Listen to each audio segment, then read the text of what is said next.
Shalom, peuple de Dieu. Je vous bénis au nom puissant de notre Seigneur Jésus-Christ pour cette intervention. Nous commençons un peu en retard. Ça n'est pas dit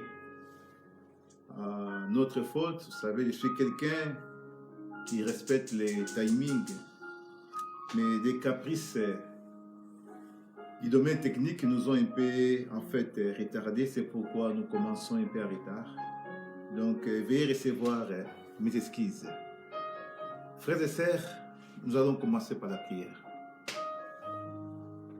Au son de ces pianos qui jouent, nous allons nous plonger dans ces moments. Commencer par la prière. Bénir notre Dieu qui nous a gardés en ce jour de vendredi, Église, où nous avons l'enseignement biblique, aussi la prière.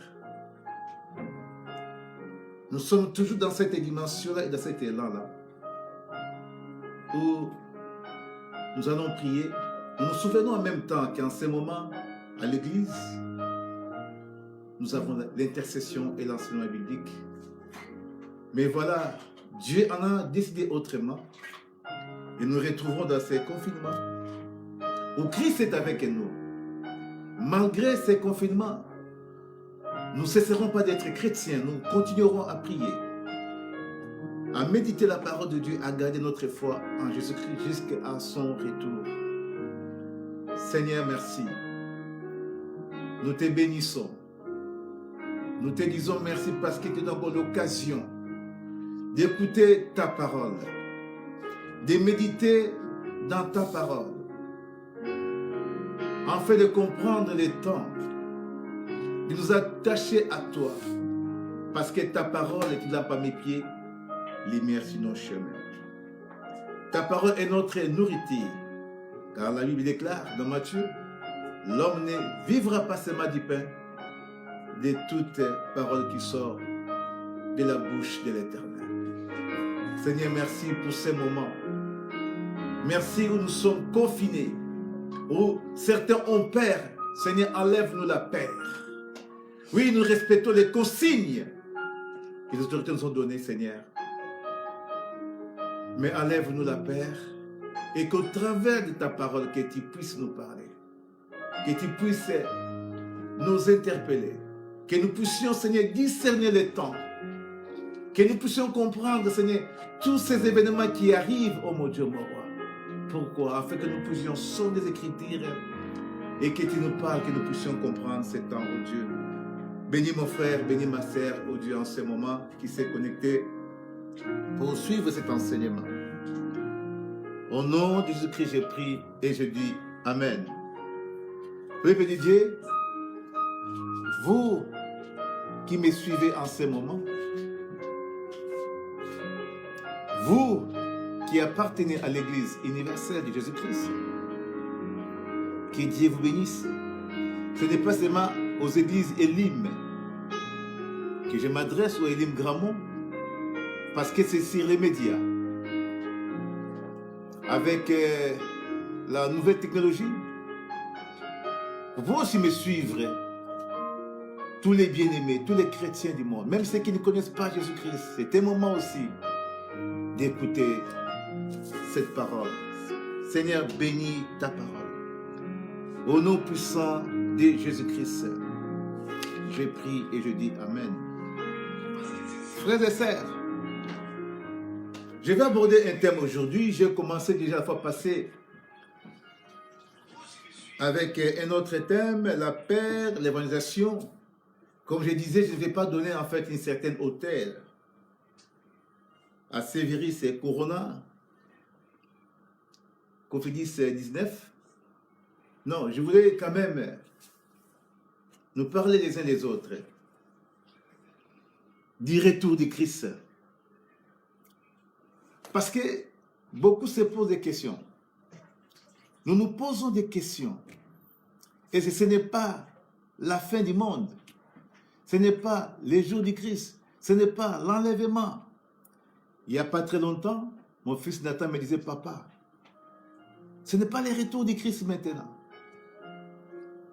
Et au travers de toutes ces choses, le Seigneur m'a mis une parole, de parler un peu de son retour. Donc, nous allons parler un peu du dernier temps.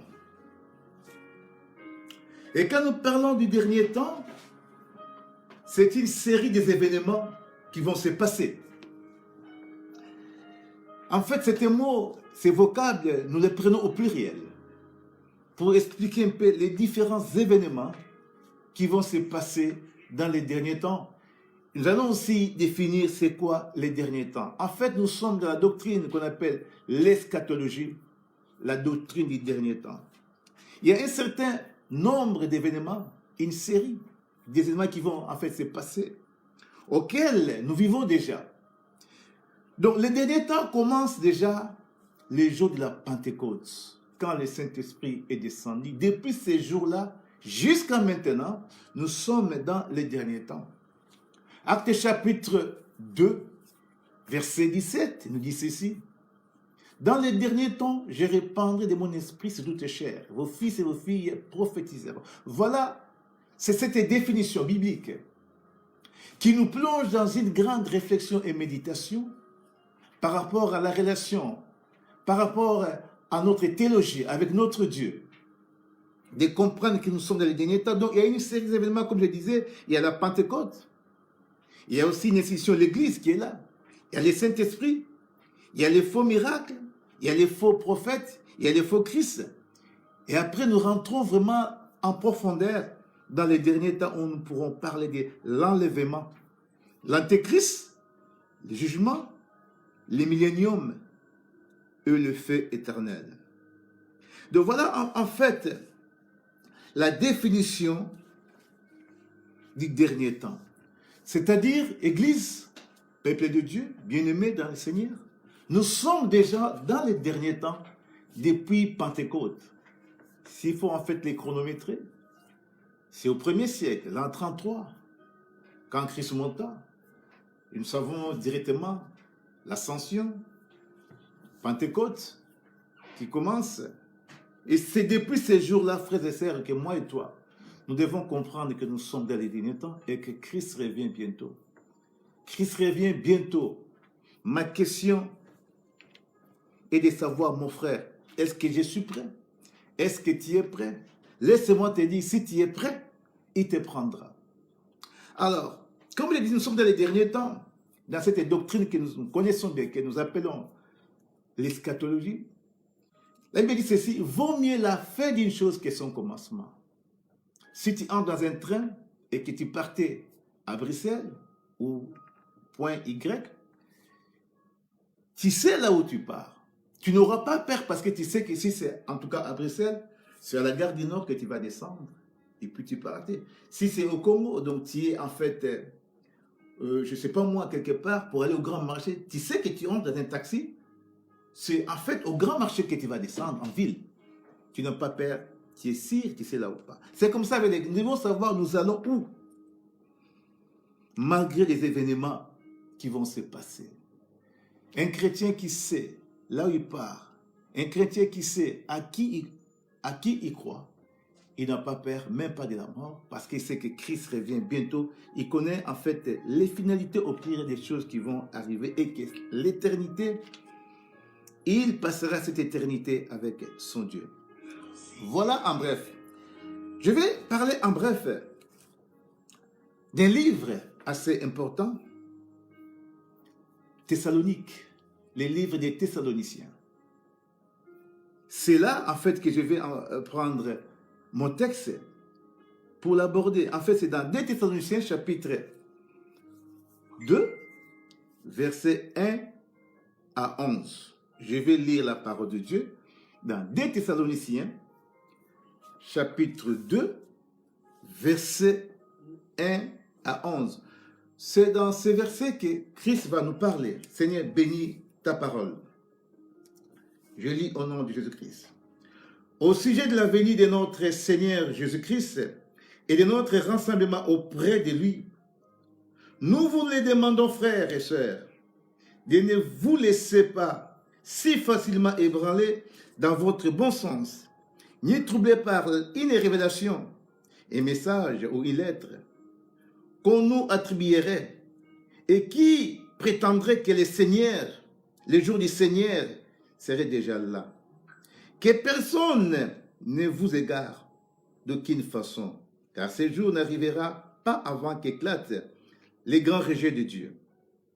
Et que soit révélé l'homme de la révolte, qui est destiné à la perdition, l'adversaire de ceux qui s'élèvent au-dessus de tout ce qui porte le nom de Dieu, et de tout ce qui est l'objet d'une révélation religieuse. Il ira jusqu'à s'asseoir dans le temple de Dieu et de se proclamer lui-même Dieu. Je vous disais déjà cela lorsque j'étais encore chez vous. Ne vous en souvenez-vous pas? Vous savez ce qui les retient pour l'instant, afin qu'il ne soit révélé que lorsque son heure sera venue. Car la puissance mystérieuse de la révolte contre Dieu est déjà à l'œuvre. Mais il suffira que celui qui retient jusqu'à présent soit écarté pour qu'alors soit révélé l'homme de la révolte. Le Seigneur Jésus les fera périr par le souffle de sa bouche et les réduira à leur puissance au moment même de sa venue. La venue de cet homme se fera grâce à la puissance de Satan, avec toutes sortes d'extraordinaires, des signes impressionnants et de prodiges trompeurs.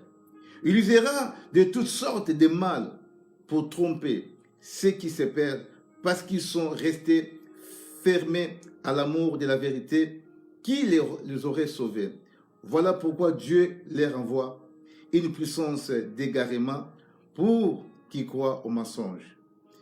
Il s'agit ainsi pour qu'ils soient condamnés tous ceux qui n'auront pas cru à la vérité et qui auront pris plaisir au mal.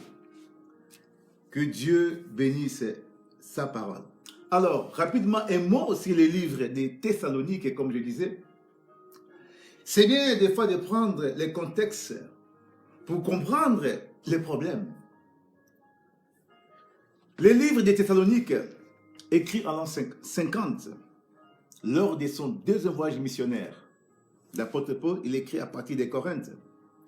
Ces livres contiennent 1 et 2, 8 chapitres.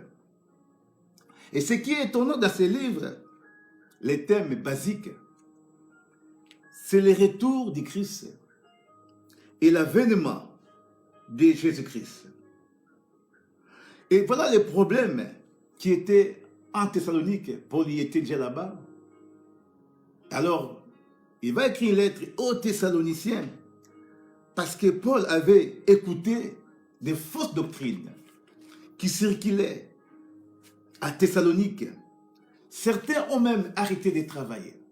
Il y avait cette piscose, en fait, à Thessalonique, où les gens ont arrêté de travailler. Parce qu'ils ont appris que Christ est déjà venu. Certains, Christ est là-bas. Certains disaient, oh voilà, vous êtes en retard. Il vient. Certains ont arrêté karma de travailler. Certains ont arrêté karma de vaguer à leurs occupations. Voilà à peu près le climat qui règne dans Thessalonique. C'est-à-dire qu'il y a eu des fausses lettres qui sont rentrées dans cette église. Vous savez, quand l'apôtre sème la parole et qu'après le diable vient aussi. Et c'est comme ça dans nos milieux chrétiens. On sème la parole, on prêche la parole et après l'église, il y a des fausses doctrines qui circulent. Il y a des deuxièmes prédications qui commencent. On commence à dire ceci, à dévier même des messages. C'est arrivé aussi, en fait, aux Thessaloniciens.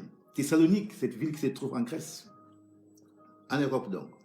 Alors, le mérite de ces livres, c'est fantastique de comprendre comment l'apôtre a su, en fait, éclairer les Thessaloniciens.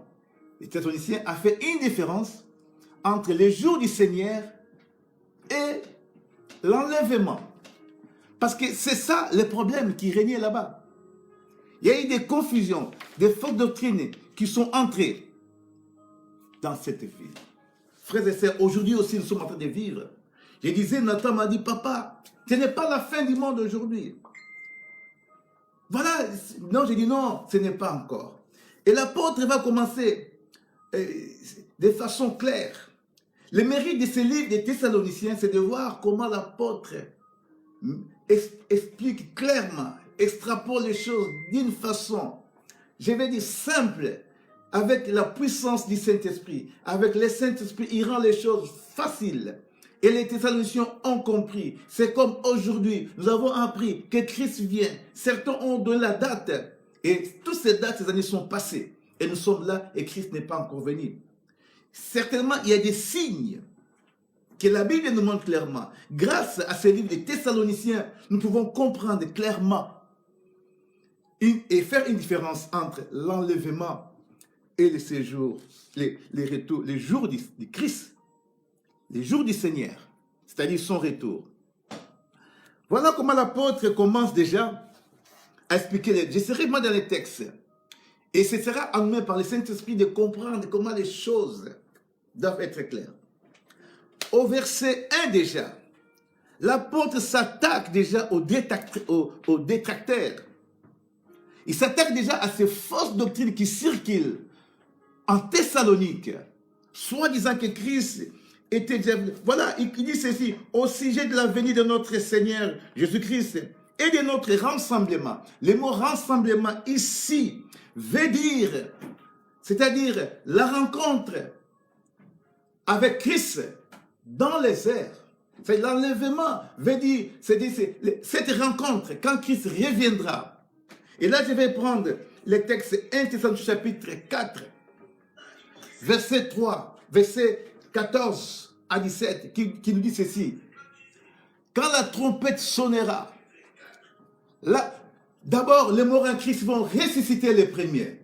Nous tous, à la rencontre du Seigneur, dans les airs. Alors, voilà, c'est toujours dans les livres des Thessaloniciens que l'apôtre nous parle de façon claire. Comme je disais, voici, Acte 1 Thessaloniciens chapitre 4, verset 15. Car voici ce que nous vous déclarons d'après une parole du Seigneur. Nous qui serons restés en vie au moment où le Seigneur viendra, nous ne précéderons pas ceux qui sont morts. En effet, au signal donné, sitôt que la voix de l'archange et le son de la trompette divine retentiront, le Seigneur lui-même descendra du ciel. Et ceux qui sont morts, unis en Christ, ressusciteront en premier lieu. Ensuite, nous qui serons restés en vie, en ce moment-là, nous serons enlevés ensemble avec eux dans le nuée. Souligne, dans le nuée, pour rencontrer le Seigneur dans les airs. Oh, que Dieu soit béni pour cette parole. L'apôtre est en train de faire une distinction. Il est en train en fait d'enlever ce travail abattu par les diables, ce travail abattu par les antéchrists, ce travail abattu par les faux prophètes, par les faux disciples, parce que ça a toujours été comme ça. Là où il y a la parole de Dieu, quand nous sèmons la parole de Dieu pour libérer le peuple de Dieu, pour éclairer le peuple de Dieu, les diables viennent toujours pour chercher à dévier les chrétiens. Et c'est ce qui se passe. Et l'apôtre commence là-bas. Il commence par leur expliquer. Il dit non, toutes ces lettres qui vous sont arrivées ne viennent pas de nous. Toutes ces fausses doctrines, il commence par balayer. Il dit non, ça ne vient pas de nous. Et là, il est en train d'expliquer directement que l'enlèvement est différent, mon frère, du retour du Christ ou du jour du Seigneur. Quand nous lisons la parole de Dieu dans Ésaïe chapitre 2, au verset 12, nous voyons les termes jour du Seigneur apparaître. Mais dans ce sens-là, ça, dans le sens où la colère de Dieu tombe sur un peuple, où la colère de Dieu tombe sur Israël, parce qu'Israël a pratiqué l'idolâtrie, où ce sont le peuple ennemi d'Israël quand ils attaquent Israël, et quand Dieu va chercher à protéger Israël ou à se venger, et Dieu frappe. Et dans l'Ancien Testament, nous voyons ces termes-là, les jours du Seigneur. Mais voilà, alors ces fausses doctrines, je ne sais pas d'où ça venait. C'est comme aujourd'hui, on nous parle de faux Christ, on nous parle de ceci, on nous parle que Christ est venu. Je me rappelle encore, je ne vais pas citer les dénominations ici, non. Vous savez ceux qui ont promis que Christ venait. Vers les années 75, on nous a dit que Christ venait. Et ils ont de la date et le jour, il n'est pas venu. C'est là que l'apôtre cherche à expliquer. C'est ça que nous devons comprendre. Ce n'est pas parce que nous sommes dans cette période où ce virus, Corona, envahit, où il est là, il est en train de faire des dégâts. Ce n'est pas encore la fin du monde. Et c'est ça que la Bible va nous démontrer, nous expliquer. Si c'est la fin du monde, oui, nous allons le comprendre. Si c'est vraiment le retour du Christ, nous allons le comprendre. Parce que beaucoup de gens se posent des questions maintenant. Certains pensent que Christ vient. Oui, ce sont des signes où Christ vient nous parler. Ce coronavirus, mon frère, ma sœur, ça devait nous interpeller. Dieu est le maître des temps et des circonstances. Jésus-Christ est le même hier, aujourd'hui, éternellement. Il a toujours été, il est Dieu, il sait. Ces problèmes, ces virus ne peuvent pas visiter le monde, sortir comme ça sans que Dieu ne sache. Ou il n'est pas Dieu, or il est omniscient, il connaît toutes les choses. Il est Dieu, il sait. Et voilà, c'est ça, en fait, cette situation où l'apôtre met au clair. Nous devons avoir le discernement. Qu'on ne nous trompe pas. Matthieu 24 nous parle des faux Christ, des faux miracles. Pendant ces moments, certains seront trompés. On va vous dire, venez là-bas, parce qu'il y a Corona, je vais vous faire ceci, je vais vous traiter ceci, les charlatans, toutes ces choses. Ceux qui sont dans l'occultisme, beaucoup de choses vont se passer pendant cette période. Laisse-moi te dire, mon frère, ma soeur, que la parole de Dieu est claire. Ici, là, je reviens en fait au thème de mon message, parce que je parle du retour du Christ. Mais je vais parler, en fait, de l'enlèvement, des signes avant l'enlèvement. Est-ce que Corona, c'est un signe avant l'enlèvement? Et j'ai parlé aussi de l'Antéchrist. Frères et sœurs, quand nous lisons la parole de Dieu dans 2 Thessaloniciens chapitre 2, l'apôtre est clair, il dit, avant l'avènement du Christ, avant, en fait, le départ dans les airs, l'enlèvement veut dire que c'est Christ revient. Moi, je m'appelais cela la venue du Christ dans les airs. Retour aérien. Il est dans les airs. Et les chrétiens qui sont sur la terre et ceux qui sont morts, qui ont Jésus-Christ, vont décoller dans les airs à la rencontre du Seigneur. Ça dit que nous sommes dans les airs. Nous ne sommes pas encore sur la terre. Mais il y a une grande révélation dans ça, frères et sœurs, pour comprendre pourquoi l'Église est enlevée. Et le Saint-Esprit change son rôle. C'est-à-dire, il va. Parce que pour le moment, le Saint-Esprit est là. Il soutient l'Église. Je ne dis pas qu'il va quitter. Il peut changer des fonctions. Il est là. Mais en tout cas, nous voyons, il servait l'Église. Il est là. Il habite dans les chrétiens, chez nous.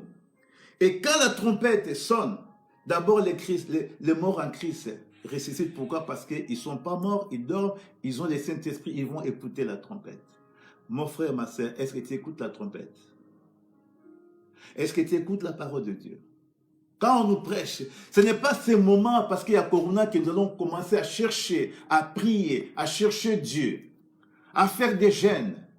Non, la chose est facile, c'est tout simplement de recevoir Jésus-Christ comme Seigneur et Sauveur et de vivre sa vie chrétienne. Donc, l'enlèvement, frères et sœurs, c'est dans les airs. C'est pourquoi je te lis 1 Thessaloniciens chapitre 4, verset 15. On nous dit, la trompette sonnera, nous tous à la rencontre du Seigneur. Seras-tu prêt, mon frère, ma sœur? Supposons que c'est maintenant le retour du Christ. Est-ce que tu vas décoller? Est-ce que tu vas partir dans les airs à la rencontre? La Bible dit, d'abord, les morts en Christ. Christ est en train de privilégier les morts. C'est pourquoi la Bible dit ceci, ceux qui sont morts en Christ, ils ne sont pas morts, ils dorment. Parce qu'ils se reposent. Ce n'est pas encore les jugements. Mais quand la trompette sonnera, laisse-moi te dire, tous ces gens que nous avons perdus, maman, papa, tous ceux-ci, frères et sœurs, oh, les êtres chers nous ont quittés. Laisse-moi te dire, quand la trompette sonnera, la Bible, Jésus-Christ privilégie d'abord ceux qui sont morts en Jésus-Christ. Ils vont décoller dans les airs à la rencontre du Seigneur et après nous les vivons. Si et seulement si nous avons Jésus-Christ. Parce que ceux qui vont décoller dans les airs, c'est ceux qui ont Jésus-Christ. C'est pendant ces moments où beaucoup sont ébranlés. beaucoup ont peur. Laisse-moi te dire, si nous allons quitter ce monde parce que Corona est là, il n'y a pas de problème. Je meurs, je retourne à mon Dieu. Je suis en vie, je continuerai à servir mon Dieu. Je vivrai de la sanctification. Je craindrai mon Dieu parce que je sais que j'ai mon Dieu. Donc voilà, frères et sœurs, à la rencontre du Seigneur. Et seras-tu prêt ce jour-là, mon frère, ma sœur? Est-ce que tu comprends, est-ce que tu as Jésus-Christ dans ta vie? Pour décoller, la seule condition sine qua non, il faut avoir Jésus-Christ. Quand on dit avoir Jésus-Christ, il y a un grand ministère. Si nous avons le Saint-Esprit en nous et que nous décollons à la rencontre du Seigneur, nous sommes dans les airs.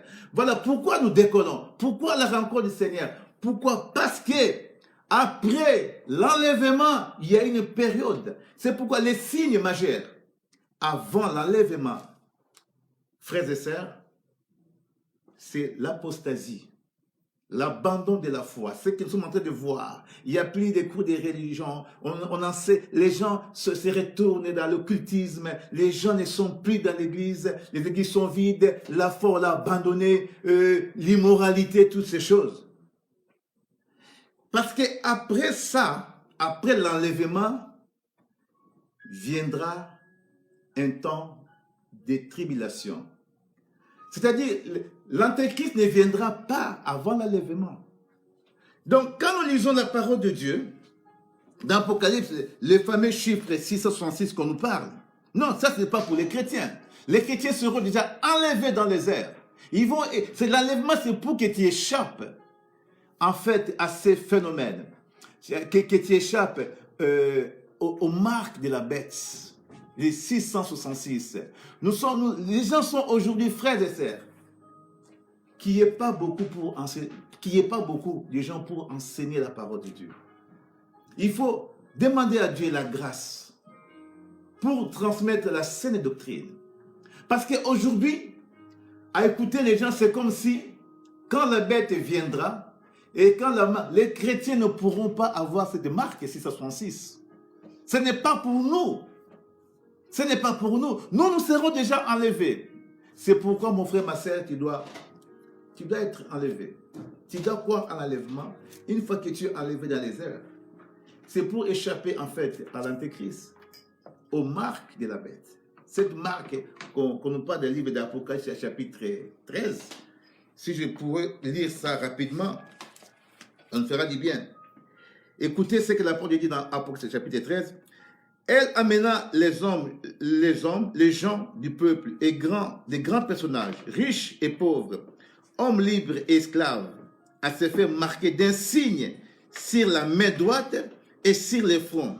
Et personne ne pouvait acheter ou vendre sans porter ces signes, soit le nom de la bête, soit le nombre correspondant à son nom. C'est ici qu'il faut de la sagesse, que celui qui a de l'intelligence attribue un nombre à la bête, car c'est un nombre d'hommes, et son nombre est de 666. Donc, l'Antéchrist viendra, tu n'en seras pas avant l'enlèvement, mon frère, ma soeur. Je ne sais pas si tu comprends. L'Église sera enlevée. La tribulation viendra après l'enlèvement. L'Antéchrist viendra après l'enlèvement. C'est une affaire qui ne concerne pas les païens. Même si tu as pratiqué la magie, même si on t'a mis la puce, 666, si tu crois en Jésus-Christ maintenant, mon frère, ma soeur, laisse-moi te dire, quand Christ viendra, tu seras sauvé. Tu vas décoller. Si tu crois en Jésus-Christ, ce n'est pas parce qu'on t'a mis la puce, non. Ça, ce n'est pas vrai et correct. Les chrétiens ne vont pas recevoir cette marque de la bête sur les bras droits, comme on dit, ou la main gauche, ou sur les fronts. Comment nous pouvons avoir la marque de la bête, nous chrétiens? Comment nous avons Jésus-Christ? Nous avons le Saint-Esprit, et que maintenant nous avons encore 666 en nous, et que nous soyons encore enlevés. Ce n'est pas logique. C'est pourquoi quand nous lisons la parole, nous demandons la sagesse, le discernement du Saint-Esprit pour comprendre les Écritures et transmettre la sainte doctrine. Pour que les choses soient claires. C'est pourquoi il me dit ceci. vaut mieux la fin d'une chose que son commencement. Les chrétiens ne veulent pas lire la parole de Dieu. Les chrétiens n'ont pas le temps de méditer la parole de Dieu. C'est quand nous lisons la parole de Dieu, nous demandons le Saint-Esprit, il nous enseigne et nous serons vraiment fortifiés, nous serons instruits dans la parole de Dieu et nous allons connaître beaucoup de choses et Dieu va donner la révélation. Voilà, donc la tribulation viendra après. Et la période entre l'enlèvement et le retour du Christ, c'est 7 ans, selon la prophétie de Daniel. Daniel chapitre 9, verset 25, je ne vais pas entrer là-bas. Donc je suis tout simplement en train d'éclairer. Comme l'apôtre Paul a éclairé les Thessaloniciens, j'ai appris beaucoup de choses et je vois beaucoup, j'observe beaucoup et j'écoute des cris alarmants par-ci, par-là. Beaucoup commencent à chercher Dieu en désordre. Beaucoup se posent des questions. Beaucoup ont des fausses doctrines, des fausses connaissances. Beaucoup ont peur. Non, laisse-moi te dire, je voudrais que tu puisses enlever en toi cette idée-là, la marque de la bête. Ça ne sera pas pour les chrétiens. Les chrétiens nés de nouveau n'auront pas cette marque sur les fronts. Parce qu'ils seront déjà enlevés dans les airs. C'est-à-dire, l'enlèvement du Christ, l'enlèvement pour les chrétiens, Christ nous épargne de beaucoup de choses. Ce n'est pas seulement l'enlèvement, mais quand tu as Christ, Christ est en toi.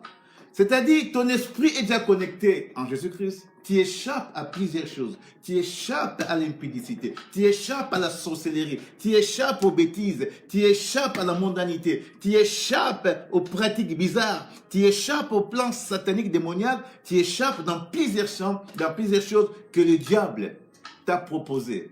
Tu ne tombes pas là-bas parce que tu es connecté déjà en Jésus-Christ. Tu es déjà en fait en connexion avec lui. Donc Dieu par l'enlèvement, il épargne. Jésus-Christ épargne les chrétiens de l'Antéchrist. Donc l'Antéchrist, ce n'est pas notre affaire, n'ayez pas peur de ça. Non, ça ne va pas nous atteindre. Nous n'allons pas vivre cette période. Alors donc, de l'enlèvement jusqu'au retour du Christ, les jours du Seigneur, l'apôtre explique ça bien. Les jours du Seigneur, c'est quoi? C'est le retour terrestre de Jésus-Christ. Nous lisons dans Zacharie chapitre 14, verset 4. Ses pieds se poseront sur les monts des oliviers. Sur les monts des oliviers, nous dit la parole de Dieu. Ça dit c'est le retour du Christ sur la terre. Ça se passe en deux phases, dans les airs et sur la terre. Et la durée entre l'enlèvement dans les airs et le retour du Christ avec ses gens sur la terre, c'est de 7 ans. C'est la prophétie de Daniel, divisé en deux, la petite tribulation et la grande. Tant d'angoisse pour Jacob, ce n'est pas en fait le but de mon message, mais c'est pour expliquer tout simplement aujourd'hui la différence entre l'enlèvement et le retour du Christ. Le retour du Christ se passera, Christ reviendra. La même façon qu'il est monté, la même façon qu'il est descendu. Et tout est, il les verra. Même ceux qui l'ont percé, ils verront, nous dit la parole de Dieu. Christ revient bientôt. Mon frère, le problème est que, es-tu prêt? Mais entre-temps, cette belle théologie, cette belle parole des Thessaloniciens, de l'apôtre Paul Thessaloniciens, cet éclairage, nous pousse à quoi? C'est ça. Le mérite, c'est quoi? C'est que tu vives une vie de sanctification, une vie d'obéissance, une vie de foi attachée à Jésus-Christ, croyant en Jésus-Christ, en attendant ce retour, parce que je sais que Christ revient bientôt, je mène une vie de sanctification. Parce que je sais que Christ revient bientôt, je mène une vie d'obéissance. Parce que je sais que Christ revient bientôt, je crains mon Dieu. Je marche en sanctification, je crains Jésus-Christ, j'attends son retour. C'est comme une fiancée. Quand une femme sait qu'elle est fiancée, une jeune fille sait qu'elle est fiancée, elle sait que le mari viendra. Parce que son mari peut être quelque part, je me souviens, je donne toujours l'exemple là de mon épouse, quand je laisse ma mère au pays, elle était fiancée. Il est venu. Elle devait en fait savoir à sa tête qu'elle était déjà mariée. Donc voilà, une fille qui est fiancée attendra tout son mari. Donc l'église, pour nous, c'est comme ça. Nous devons vivre cette vie-là de sanctification, d'obéissance, de la crainte de Dieu. Et cette belle vie-là, nous devons la vivre maintenant. Et quand Christ reviendra, il va nous prendre. Donc voilà. Alors, le retour du Christ inaugure une période que nous appelons les milléniums. Amen. J'entrerai là le dimanche parce que je vais encore continuer ces messages. Là, je suis en train de parler de la différence entre l'enlèvement et le retour du Christ et certains événements qui vont arriver. Donc, l'enlèvement, 7 ans après l'enlèvement, la tribulation, temps difficile d'isolation pour ceux qui seront là-bas. Les chrétiens ne seront plus là-bas et après Christ reviendra. Et quand Christ revient, c'est le millénium qui commence, cette période où le diable sera enchaîné. Et quand Christ revient, c'est le jugement. C'est le jugement. Donc les chrétiens ne seront pas en fait jugés, ils sont déjà partis, ils sont avec Christ. Voilà cette belle, je vais dire, réflexion, cette belle parole qui montre aux chrétiens. Non, les chrétiens, pourquoi ils vont? Ceux qui sont en Jésus-Christ ont la vie éternelle. Celui qui n'a pas cru est jugé, mais celui qui a cru n'est pas jugé. Pourquoi Christ va encore te réjuger? Parce que tu as cru en lui. Il vient, il te prend dans son église. Tu es parti dans les airs. Et quand il reviendra, ce sera régner avec Christ. Mais le jugement, ce n'est pas pour les chrétiens. L'enfer, ce n'est pas pour les chrétiens. Pourquoi tu seras jugé pour aller où? Non. Les chrétiens, c'est en Jésus-Christ. Les chrétiens, c'est dans les mains de notre Seigneur Jésus-Christ. Frères et sœurs, que Dieu bénisse sa parole. Que Dieu bénisse sa parole. Le dimanche prochain, je vais continuer sur les signes. Les signes avant le retour du Christ. Quand je parle du retour du Christ, les jours du Seigneur, c'est-à-dire c'est son retour sur la terre, nous allons voir quelques signes. Quelques signes. Matthieu 24 en parle de ceci, cela. Là, nous allons vraiment entrer en profondeur pour voir les signes. Là, nous avons vu quelques signes avant l'enlèvement, l'apostasie et les faux miracles. L'apostasie, nous sommes en train de voir ça déjà. Mais frère, laisse-moi te dire que le temps n'est pas encore arrivé là-bas. Nous voyons des signes. Le ministère de l'iniquité a déjà agi, ça c'est vrai. Nous sommes en train de voir. Il y a des manifestations sataniques et démoniaques qui se passent. Mais ce n'est pas encore, le moment n'est pas encore arrivé. Christ revient bientôt. Mon frère, ma sœur, que Dieu te bénisse par rapport à cette parole. Au nom de Jésus-Christ, nous prions, nous disons Amen. Seigneur, merci pour ta parole. Je te bénis. Tu nous as parlé par rapport à ton retour. L'enlèvement comme le retour. Seigneur, entre-temps, en attendant, nous voulons vivre une vie de sanctification. Te craindre, t'obéir, la constance chrétienne. Contre le corona, contre beaucoup de choses, Seigneur, nous voulons rester intacts, authentiques, croyants en toi. Jusqu'à l'enlèvement. Si nous serons là, si nous serons morts, nous allons ressusciter. Seigneur, merci pour ta parole. Au nom de Jésus-Christ, nous prions, nous disons Amen.